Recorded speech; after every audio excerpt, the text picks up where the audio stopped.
Curitiba tá em festa, né? Teremos Atletiba na Série A agora, porque o Coritiba foi campeão, tá de volta à elite depois de 2 anos. Coritiba SAF. E o Atlético Paranaense foi o vice-campeão logo no ano seguinte, depois de ter caído, né? Caiu no ano do centenário, em 2024. A Chape, tão querida Chape, como o Musetti falou, né? De volta. Desde 2021 não figurava na Série A.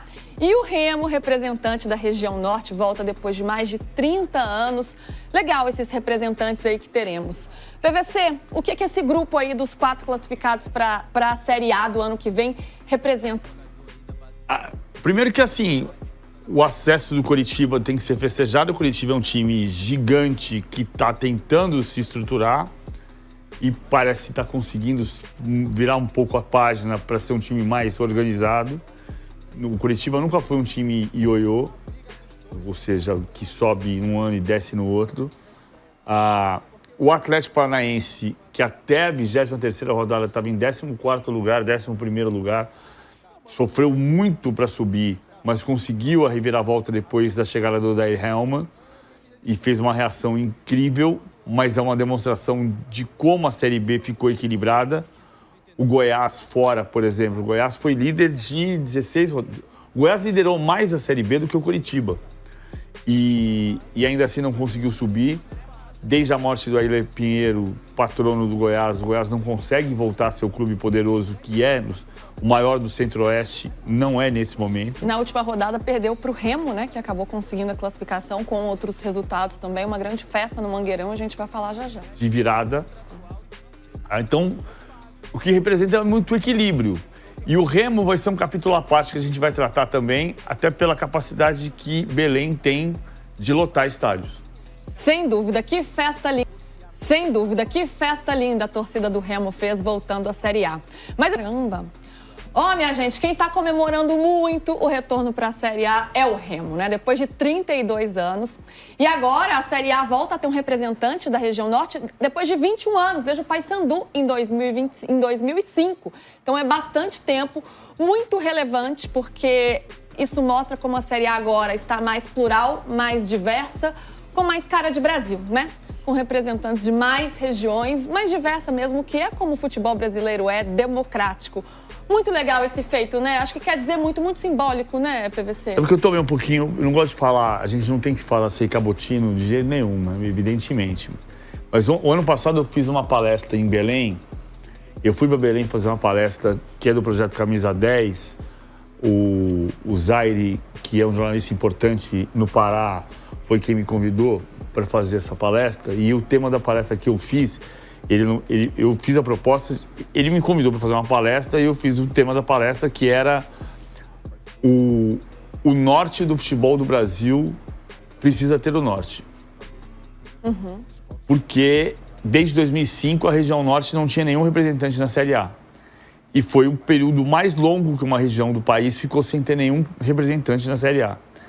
Eu acho que o Brasil precisa voltar a ser país do futebol e, para isso, precisa ser o país de meninas e meninos, homens e mulheres, sempre em ordem alfabética, eu digo, jogando em 8,5 milhões de quilômetros quadrados. Uhum. Então, isso precisa ter a região norte. E o Remo volta. O Remo, a gente fala 31 anos, mas em 2000, o Paysandu e o Remo jogaram a fase final do Brasileiro da Copa João Avelange. Então, mesmo assim, são 25 anos.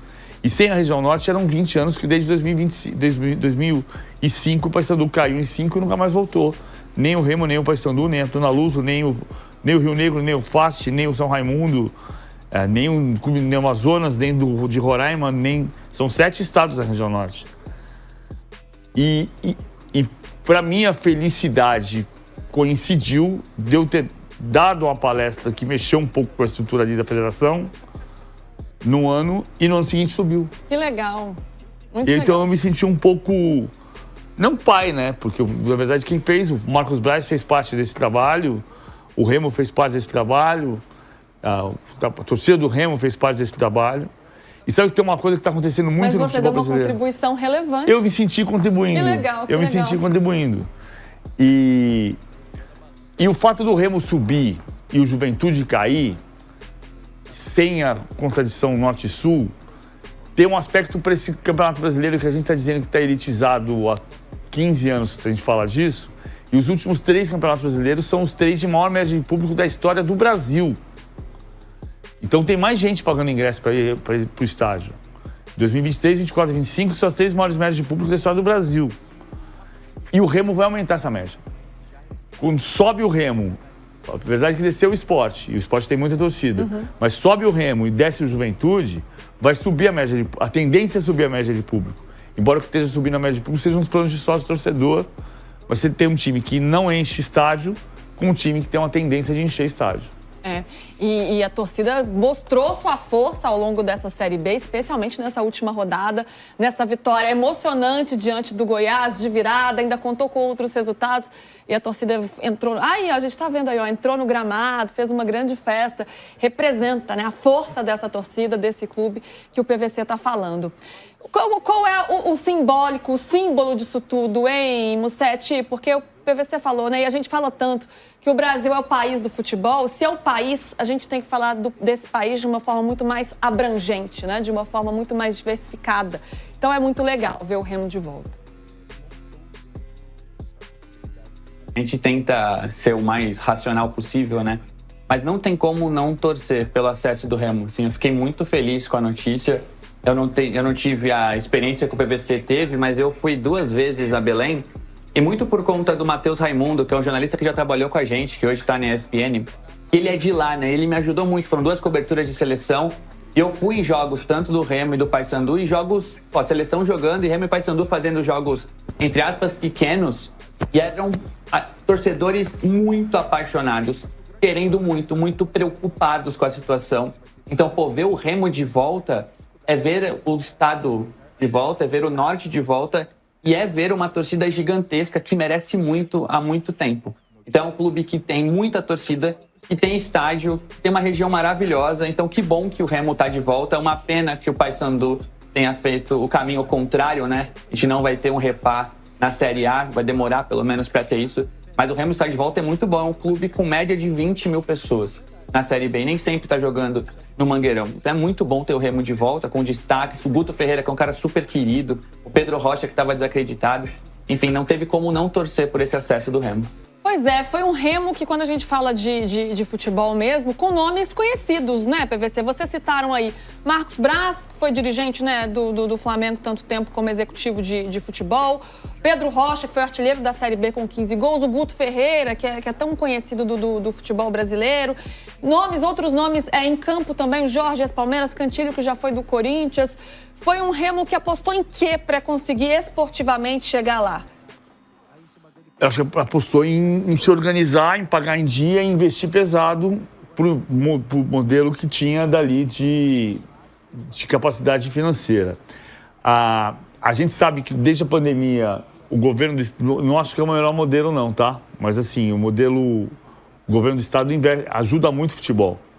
Tem uma história que o presidente da Federação Paraense, que foi presidente da Federação, foi presidente do Paysandu, conta que na época da pandemia um dia chegou uma maleta de dinheiro assim para os 2 clubes, vindo do governo do estado, que é o governador Helder Barbalho, que é remista, é torcedor do Remo. Então não é uma ajuda do governo do estado, mas tem um governo do estado comprometido em ajudar, porque o governador é remista e apaixonado por futebol. Isso é uma parte da história. Mas o Remo conseguiu se estruturar. Eu estava na convocação, primeira convocação do Ancelotti, na sede da CBF, e passou o vice-presidente do Remo por mim e falou assim: nós vamos subir. E o Remo estava em 7º lugar. Nós vamos subir. Eu falei: eu sei, eu sei. Eu não sei nada, né? Naquela altura eu não sabia nada. Mas subiu. O Remo saiu numa campanha com clubes que você olha de inversão de valores, né? O Goiás foi o que mais liderou a Série B e não subiu. O Remo morou grande parte da campanha no bloco intermediário e subiu. E subiu apostando em jogadores desse escalão. Muita gente está olhando para o Remo e dizendo: o Remo já tem um elenco de Série A, porque tem Cantilho, porque tem Pedro Rocha. Não acho que seja um elenco suficiente para a Série A, porque é um elenco veterano, mas é um elenco que tem condição de jogar a Série A, brigar para não cair e permanecer. Sem dúvida, sem dúvida.